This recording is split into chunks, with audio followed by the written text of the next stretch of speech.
Hello everyone, you are watching Chemistry Point of View by Shikha Brol. Welcome back to my YouTube channel. हम लोगों ने last lecture में बात की थी टाइप्स ऑफ कार्बोहाइड्रेट्स की, जिसमें हम लोगों ने बात की थी एल्डोसिस एंड कीटोसिस की। अब हम बात करेंगे ग्लूकोज की। जो हमारा एल्डोहेक्सोसिस एक कंपाउंड था, उसमें से ग्लूकोज, क्योंकि आपके सिलेबस में ग्लूकोज और फ्रक्टोज प्रेजेंट है जो आपने कवर करना है, प्रेपरेशन प्रॉपर्टीज़। सो उसी के बारे में हम पढ़ेंगे। स्टार्ट करेंगे हम ग्लूकोज के साथ। तो ग्लूकोज, इसका फॉर्मूला होता है C6H12O6। ये आप लोगों ने लास्ट लेक्चर में भी स्टडी कर लिया था। इसका एक और नाम है डेक्सट्रोज और ग्रेप शुगर। तो ग्रेप्स में ये प्रेजेंट होता है, इसीलिए इसको ग्रेप शुगर भी बोलते हैं और इसको डेक्सट्रोज बोलते हैं। और इसकी जो प्रेजेंस है हमारे ह्यूमन बॉडी ब्लड में, वो कितनी होती है? 65 मिलीग्राम टू 110 मिलीग्राम पर 100 ml। इसको हम ब्लड शुगर भी बोलते हैं। और जब डायबिटीज़ चेक करते हैं किसी पर्सन को, अगर डायबिटीज़ है तो उसका ग्लूकोज लेवल चेक करते हैं, तो डायबिटिक पेशेंट में ग्लूकोज लेवल का क्वाइट हाई होता है। अब हम बात करेंगे इसकी स्टेट्स की।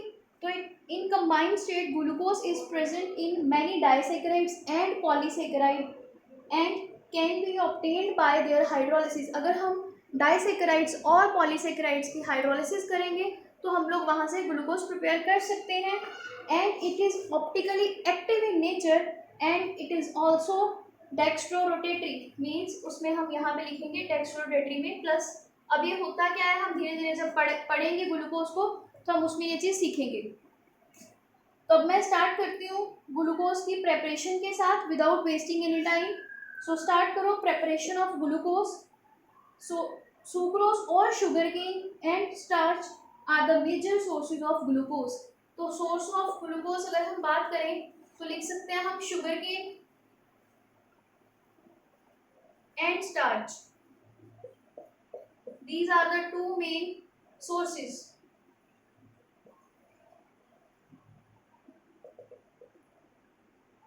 क्लियर? अब हम प्रेपरेशंस देखते हैं। Preparation of glucose.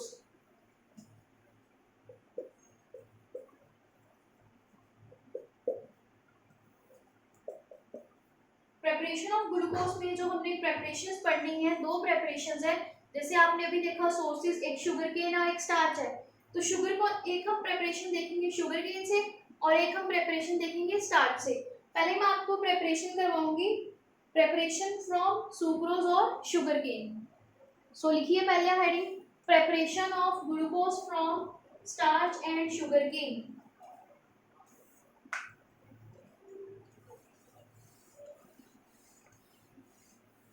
Write down the first preparation, part A,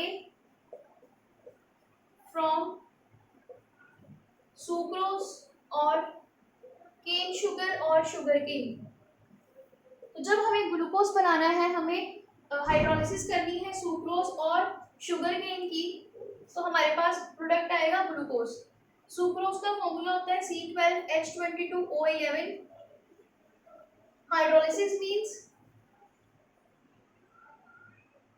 हो सकता है आपको याद हो, आपने पहले भी +1 में ऑर्गेनिक की है। Hydrolysis means addition of water. और अगर आपको नहीं आता है तो अब से याद रखना, जब भी वर्ड आएगा hydrolysis means addition of water, तो हाइड्रोलिसिस करनी है मतलब एडिशन ऑफ वाटर मॉलिक्यूल करना है।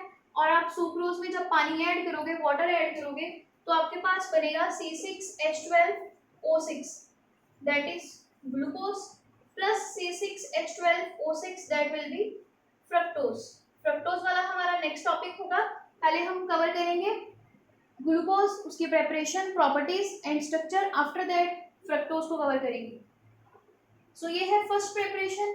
तो ये आप प्रेपरेशन ग्लूकोज में भी लिख सकते हो और जब फ्रक्टोज की प्रेपरेशन करेंगे तो उसमें भी ये प्रेपरेशन आ जाएगी। ये कंबाइंड प्रेपरेशन है, तो ये आपको हेल्प होगी, आपको ये रिएक्शन कम याद करनी पड़ेगी। द सेकेंड इज, इसको नोट डाउन कर लीजिए, आई होप आपने लिख लिया होगा अभी। अब हम पार्ट बी करते हैं, second type, preparation of glucose by starch और फ्रॉम स्टार्च। जब हम स्टार्च से प्रिपेयर करते हैं ग्लूकोज, तब हम लोग स्टार्च का फॉर्मूला लिखेंगे C6H12O5 raised to power n, क्योंकि इसमें large number of molecules combine होते हैं C6H12O5 के, इसलिए हम यहाँ पे n नंबर ऑफ मॉलिक्यूल्स लिख रहे हैं। इसके कारण n number of water molecules combine होंगे। यहाँ पे भी आपको करनी है hydrolysis and you will get n number of molecules of C6H12O6. This will be the glucose. तो यहाँ पे कोई फ्रक्टोज नहीं बनेगा, only and only glucose will be the product by hydrolysis of starch. तो ये थी आपके पास दो preparations ग्लूकोज की, one is from sugarcane और one is from starch. Next we will cover the properties of glucose. So write down physical properties of glucose.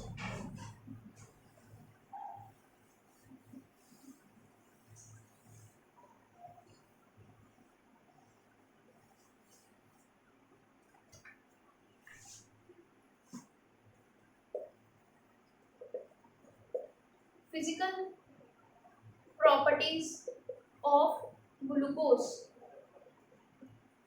Physical properties का मतलब क्या होता है? फिजिकल स्टेट, दैट मीन्स इसमें आप लोग स्टेट कवर करोगे। स्टेट कौन सी होती है? सॉलिड, लिक्विड और gas generally.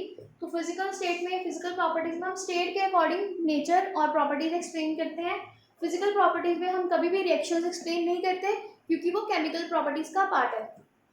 So physical properties में फर्स्ट प्रॉपर्टी है glucose is white crystalline solid. ये उसकी नेचर बता रहे हैं कि वो वाइट कलर का है और वो क्रिस्टलाइन है। Glucose is white crystalline solid with melting point 419 kelvin. 419 kelvin उसका मेल्टिंग पॉइंट है।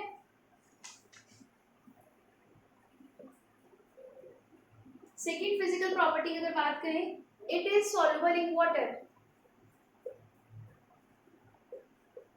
पानी में ये सॉल्युबल हो जाता है, but little soluble in alcohol. Alcohol में लिटिल सॉल्युबल है और कंप्लीटली इनसॉल्युबल।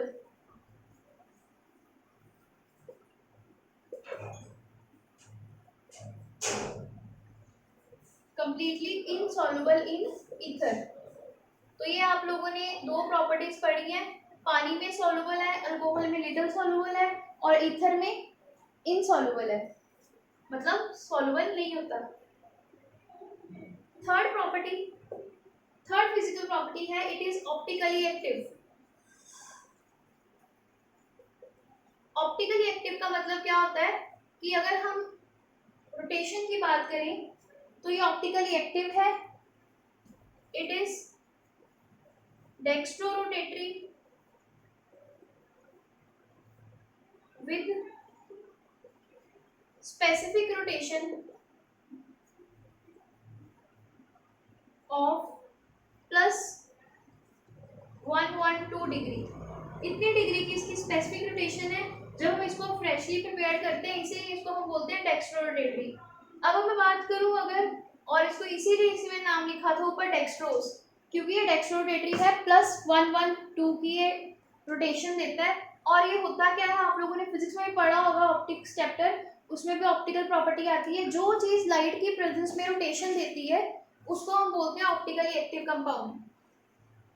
क्लियर? इसके बारे में मैं आपको जब आगे टॉपिक कंप्लीट करेंगे फिर हम न्यूटन रोटेशन करेंगे तब आपको मैं डिटेल में बताऊंगी ऑप्टिकली एक्टिव का मतलब क्या है। अभी के लिए इतना बहुत है कि स्पेसिफिक रोटेशन शो करता है ये +112 डिग्री, इसीलिए इसको बोलते हैं डेक्स्ट्रोस। और ये ऑप्टिकली एक्टिव है और डेक्स्ट्रोरोटेटरी है, और ये प्लस का साइन बताता है हमें कि ये डेक्स्ट्रोरोटेटरी है, क्योंकि अगर नेगेटिव साइन होता तो इट विल बी लीवोरोटेटरी। ये थी तीन प्रॉपर्टीज। फोर्थ प्रॉपर्टी है इसकी, last property, glucose has a very sweet taste. इसका टेस्ट स्वीट होता है and is about 3/4 as sweet as sucrose और शुगर, क्योंकि ये शुगर से बना है, शुगर केन से बना है, तो इसका जो टेस्ट है वो स्वीटनेस वैसे ही होगी जैसे शुगर केन की होती है, 3/4 पार्ट। ये थी physical properties of glucose. Preparation कर ली, फिजिकल प्रॉपर्टीज कर ली, क्लियर? अब हम बात करेंगे स्ट्रक्चर ऑफ ग्लूकोज। स्ट्रक्चर कैसा होता है ग्लूकोज का, क्योंकि अभी तक आपने सिर्फ फॉर्मूला पढ़ा, आपको स्ट्रक्चर के बारे में नहीं पता। और इसी चीज में आपकी केमिकल प्रॉपर्टीज भी कवर हो जाएंगी कि कौन कौन से रिएक्शंस होते हैं और कौन कौन से रिएक्शंस नहीं होते। तो केमिकल प्रॉपर्टीज एंड स्ट्रक्चर दोनों चीजें इकट्ठी डिफाइन हो जाएगी यहाँ पे। और ये चीज हम इसलिए कर रहे हैं क्योंकि अभी तक हमें सिर्फ एल्डोज के बारे में पता है कि इसका फॉर्मूला क्या है ग्लूकोज का। अगर हमें स्ट्रक्चर पूछा जाए तो अभी तक हमारे पास कोई कंफर्मेशन नहीं है। तो मैं आपको भी बता रही हूँ, ग्लूकोज हमारे पास दो तरह से एग्जिस्ट करता है, एक ओपन चेन स्ट्रक्चर और एक एग्जिस्ट करता है वो साइक्लिक और रिंग लाइक। तो अब हम दोनों चीजें देखेंगे साइंटिस्ट को कैसे पता लगा कि जो ग्लूकोज है वो ओपन चेन में है या वो साइक्लिक रिंग में है। उसके बारे में जो रिएक्शंस है वो उसकी केमिकल प्रॉपर्टीज भी बन जाएंगी और उसका एविडेंस बन जाएंगे कि उन्होंने जस्टिफाई कौन से रिएक्शन से किया था।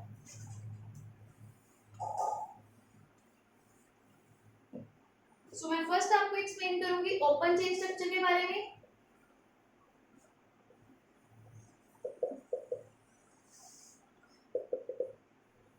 उनको कैसे पता लगा कि ग्लूकोज का स्ट्रक्चर ओपन चेन है? Due to reaction of alcoholic group.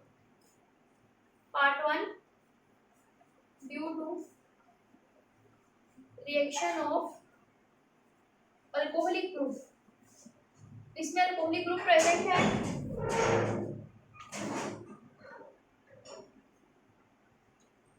ये हमें कैसे पता लगा था? क्योंकि जब हमने लास्ट टाइम एल्डोजिस और कीटोजिस का फॉर्मूलेस लिखे हैं तो उसमें हमने एक ग्रुप लिखा था CHO और एक हम लिख रहे थे CHOH। ये ग्रुप था alcoholic group.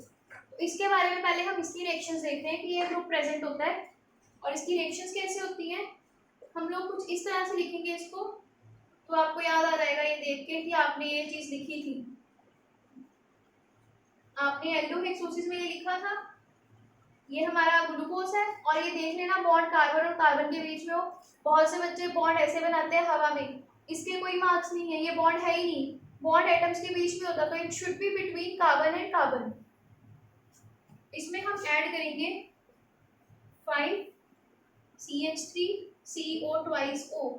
This will be your acetic anhydride. अभी हम लोगों ने ऑर्गेनिक स्टार्ट करनी है, तो ये रिएजेंट्स के जो नाम हम लिख रही हूँ याद करते जाना, साथ साथ आपको ऑर्गेनिक में काफ़ी हेल्प हो जाएगी। तो जब ये दोनों रिएक्ट होंगे तो हमारे पास प्रोडक्ट जो बनेगा CHO, देन कार्बन के बीच में बॉन्ड, यहाँ पे अब आ गया CHOH, CHO, CO, CH3, यहाँ पे फिर आ गया 4 यूनिट्स और यहाँ पे आपके पास आ गया CH2O, CO, CH3 plus 5 CH3COOH। तो ये आपके पास जो ग्रुप बना है ये आप चेक कर सकते हो क्या हुआ है। यहाँ पे जो ये ग्रुप था यहाँ पे 5 हमने ऐड किए क्योंकि हमें यहाँ पे 5 जगह एडिशन करनी है। हमें दिख रहे हैं 2 अल्कोहलिक ग्रुप, एक इस तरफ और एक इस तरफ। तो 5 चीजें हैं, 4 ये थे, मैंने आपको बोला था आप ओपन करके भी लिख सकते हो। तो 4 और 1 5, तो आपको 5 ग्रुप चाहिए थे, तो हमने ये 5 मॉलिक्यूल ऐड किए। जब 5 मॉलिक्यूल ऐड हुए तो ये वाली जो एक यूनिट है ये हर OH की जगह पे गई, एक OH रिप्लेस हुआ, यहाँ पे क्या आ गया O, CO, ये O रहा, मतलब OH नहीं रिप्लेस होगा, हाइड्रोजन रिप्लेस होगा। जब एक H गया तो इस H की जगह पे क्या आ गया, O था यहाँ पे, O, CO, CH3, फिर O था ये, ठीक है, तो इसके साथ आ गया CO, CH3, ये वाली चीज। अब आपको ये ओपन करके भी दिखा देते हैं यूनिट है क्या। इस यूनिट को हमने ऐसे लिखा हुआ है CH3, C double bond O, C double bond O, CH3। तो ये यूनिट लग रही है हमारी जो यहाँ पे आ रही है। आप लोग ऐसे बोल सकते हो, ये आगे जाके देखेंगे ओ ये वाला यूज हो रहा है या वो वाला यूज हो रहा है जो बाहर वाला है। तो ये चीज ब्रेक हुई या ये चीज ब्रेक हुई, ये मैं आपको अगले लेक्चर्स में बताऊंगी। अभी तक आपके लिए ये हिडन मिस्ट्री है कि कौन सा बॉन्ड ब्रेक हो रहा है, यहाँ से कार्बन यूज हो रहा है, यहाँ से ऑक्सीजन यूज हो रही है। बट एक चीज कंफर्म है, इन CH के साथ, इस CH के साथ यहाँ पे हमारे पास क्या आ रहा है OCO-CH3, OCO-CH3। तो एक यहाँ पे OH था, यहाँ पे भी ये यूनिट आ गया और यहाँ पे भी ये यूनिट आ गया, ये चीज होगी। प्लस साथ में क्या बना CH3COOH, साथ में बना एसिड। क्लियर? ये रिएक्शन समझ में आ चुकी है आपको, क्या प्रोडक्ट बनाना है। This is because of the presence of alcohol. 5 alcoholic group थे, 5 ये कंपाउंड बन गए। 5 कैसे बने, मतलब 5 ये अल्कोहलिक ग्रुप यूज हुए तो ये 5 यूज हुए और यहाँ पे ये 5 एसिड बने। तो वही चीज मैंने भी बोली, ये थी due to reaction of alcoholic groups. अब हम बात करेंगे due to reaction of aldehyde group. तो इससे आपको एक चीज पता लग गई है, क्योंकि ये चेन ओपन थी इसीलिए ये सारे रिएक्शन कर पा रहे हैं, अदरवाइज हमारे पास प्रोडक्ट नहीं बनता। ये फर्स्ट जस्टिफिकेशन थी ओपन चेन स्ट्रक्चर की। सेकेंड जस्टिफिकेशन की बात करेंगे तो रिएक्शन विद एल्डिहाइड ग्रुप।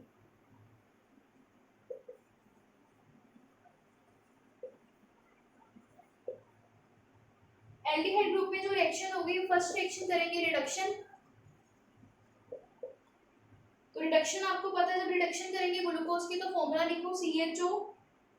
हमने CHO इस साइड लिख दिया और इस साइड में फॉर्मूला लिख रही हूँ, क्योंकि हमने रिएक्शन शो करनी थी एल्डिहाइड की, इसलिए मैं ऐसा लिख रही हूँ CHOH। ये आगे यूनिट, और ये कितनी यूनिट्स होती हैं? 4 यूनिट्स होती हैं। तो वही चीज हमने यहाँ पे लिख दी है। ये एक ग्लूकोज बन गया आपका। ये ग्लूकोज रिएक्ट करेगा विद, रिडक्शन करनी है 2H, और ये H कहाँ से आएगा? जो भी हम रिड्यूसिंग एजेंट यहाँ ऐड करेंगे, यहाँ पे हम यूज कर रहे हैं सोडियम अमलगम एंड वाटर। तो इसकी प्रेजेंस में sodium amalgam in the presence of water यहाँ पे रिडक्शन होगी और हमारे पास प्रोडक्ट बनेगा। हमने बोला अभी रिडक्शन करनी है, तो रिडक्शन करेंगे एल्डिहाइड ग्रुप की। तो बाकी यूनिट एज वैसी की वैसी रहेगी, तो हम लोग वैसे लिख देंगे CH2OH, CHOH4, और यहाँ पे आ गया CH2OH। तो यहाँ से आपने एक चीज सीख ली कि जब भी हमारे पास एल्डिहाइड होता है, जब भी हमारे पास एल्डिहाइड होता है और उसकी अगर आप रिडक्शन कर रहे हो तो आपके पास बनेगी अल्कोहल। ये चीज याद रखना, एल्डिहाइड चैप्टर में काम आएगी, अल्कोहल्स के चैप्टर में भी काम आएगी। क्लियर? ये थी रिडक्शन। अब बात करेंगे ऑक्सीडेशन की। तो ये चीज क्यों हुई? क्योंकि एल्डिहाइड ग्रुप फ्री था, तभी ये रिडक्शन पॉसिबल हुई। तो ये भी ओपन चेन स्ट्रक्चर की एक जस्टिफिकेशन आ गई। और लास्ट जस्टिफिकेशन जो हम ऑक्सीडेशन से लेंगे, तो ये दूसरा पार्ट होगा एल्डिहाइड ग्रुप की रिएक्शन के बीच में, दैट इज ऑक्सीडेशन। इसमें हम लोग क्या करेंगे, फिर से ग्लूकोज का फॉर्मूला लिखेंगे, then CHO aldehyde, it will react with this and it will form CH4 and यहाँ पे बन गया ये एसिड। तो जब आप लोगों ने ऑक्सीडेशन की, एल्डिहाइड ग्रुप की ऑक्सीडेशन पे हमारे पास बनेगा एसिड। क्लियर? तो ये दो चीजें हम यही बता रही हैं कि हमारे पास क्या प्रेजेंट है, ओपन चेन स्ट्रक्चर प्रेजेंट है। इवन अगर आप रिडक्शन को फर्दर आगे प्रोसीड करवाते, जहाँ पे मैंने खत्म किया है, अल्कोहल बनाई है, उस अल्कोहल को आगे आप रिएक्ट करवाते HI in the presence of phosphorus, तो रिडक्शन होती है हमारे पास, और हमारे पास फर्दर बनता CH2, CH3, CH2, CH2, 4 carbons and their 5 carbons and 6 carbon. तो सारे के सारे रिडक्शन, कंप्लीट रिडक्शन होगी, मतलब एल्डिहाइड रिडक्शन अल्कोहल, अल्कोहल की रिडक्शन की तो बन गया अल्केन। तो ये बनेगा ग्लूकोज से N-हेक्सेन। तो ये कंप्लीट ओपन चेन थी, इसीलिए ये चीज हो पाई। तो आप लोग रिडक्शन में ही ऐड कर लो ये चीज। तो ये सारे प्रूफ दे रहे हैं हमें कि हमारे पास जो ग्लूकोज है वो ओपन स्ट्रक्चर में प्रेजेंट है। क्लियर? इसी के साथ मैं ये लेक्चर यहाँ पे फिनिश करती हूँ। Till the next lecture, revise this, and if you have any type of doubts you can write in a comment section. I will cover your doubts in the next lecture. Till then, keep learning and see you in the next lecture. Bye bye.